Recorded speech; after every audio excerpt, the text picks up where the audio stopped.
Bryan Melvin died after being infected with cholera from drinking water. He describes how his soul was separated from his body and taken to hell. While in hell, his demon guide showed him miles of cubes, most of them containing the souls of people suffering their own personal hell for their deeds during their life on earth. And as we were walking along, I realized that hell is just an enormous big place, and there's many other parts to hell that I did not see. I just saw this place called the pit. And so it says, "It's been granted to thee, follow me out to the middle of the road." So he walked out in the middle of the road, and all these demons and creatures running around, and I saw all these people in various stages of torment. And some of these demon creatures inside these cubes were going in at will. And they would be attacking people in various ways. But to the people, they look like other people, or times in their lives, or they look like demons. Whatever their worst nightmare was is basically what they were living.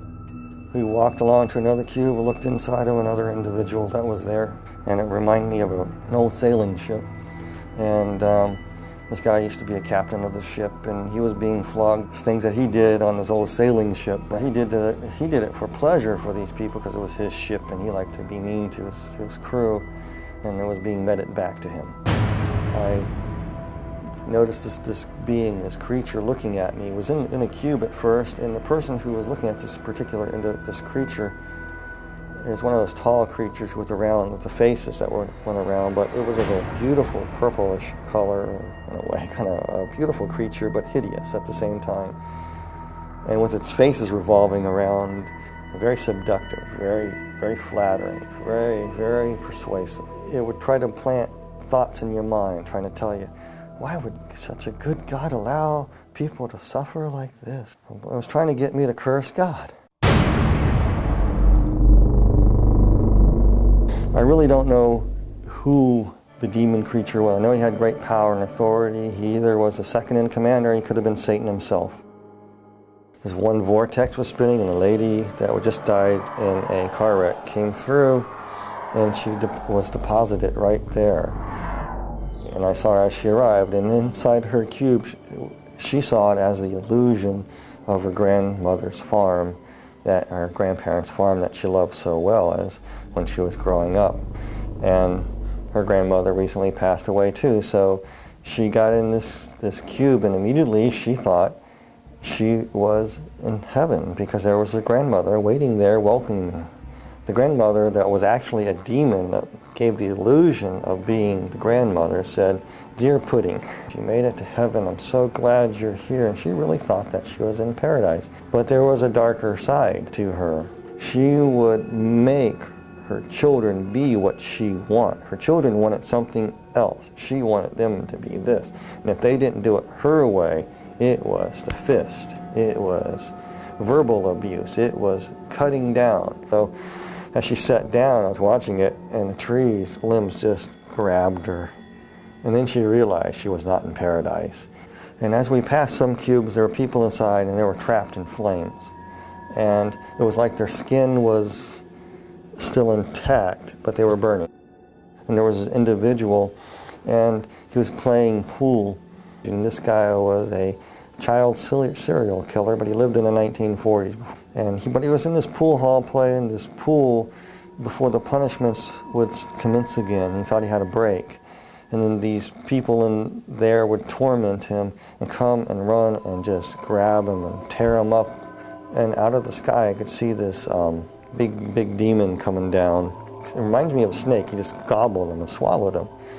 Then all these other little demons came up and said, that's no fair. We didn't have our chance with him yet. Regurgitated him back up. He was whole. I know this sounds really bizarre, but that's what happened. Then all the other little demons, little teeny things, about 3 foot tall, just jumped on him.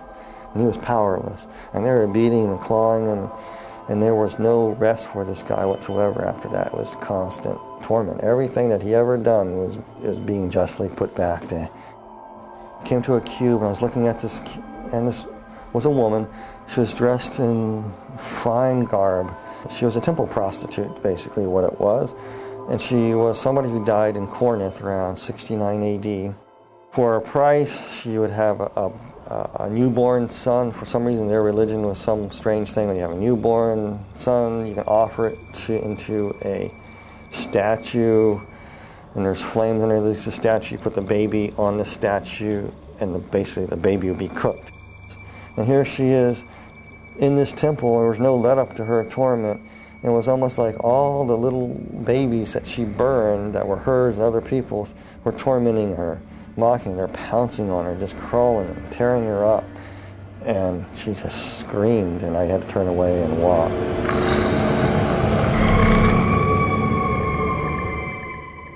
There was an individual that she practiced the black dark craft. She was a witch. I just knew that she was a witch, but she died many hundreds of years ago. But she was trapped in a coffin, scratching, trying to get out. She couldn't get out. She was in that position for years and years and years and years, hundreds of years. And then finally, when she got it open, all the demons would pounce on her. And I walked on to another cube. We looked in this other cube on this row, and there was another lady. And she believed that Mother Earth could save her. And then if she honored the trees and the rocks, and she was into this nature thing, and part of their religious practice that she would practice would be getting out in the fields and dancing around a fire with a bunch of other people doing the same. The people that she thought that she was with were actually demons, and they would come up to her and say, "You did this." They pick up a stone. You say, "The stone will save you here," and they smacked her with it. So she was standing there, and the demons reached down there and reached in her mouth, ripped out her tongue and part of her thing. Says, "You talk bad? Oh, the stones are not going to save you. Nobody can save you." Then they ripped off her, just actually took her skin and just peeled it off. It was really slow and agonizing to shreds. It done nothing to the skeletons. Then they took the bones and broke the bones. And she felt everything. Then her body would come back together. The flesh would come back together, and she'd be whole again, and it would start all over again. A different scene would happen. And some of the cruelest people on earth were in these. You know, some people, I don't like to say names of people or anything like that, but I will, you know, this one particular individual is definitely there, and everybody knows who it is. It's Adolf Hitler. Hitler was sitting in a cube. The cube was open, and it was just burning flames. He's just sitting there burning. And his flesh wasn't burning, and he had this hideous look on his face. And as he was burning, the flesh would be rotting, and he was feeling every bit of it. It was almost like every oven of the gas, of the concentration camps, all the tortures that went on there were being meted back to him in one intense flaming bit of stoked up white hot heat that would rot his flesh away at the same time, make him ashes, come back. He was just being tormented like that. He was just, I remember having this weird look on his eyes. It was just angry, vicious anger.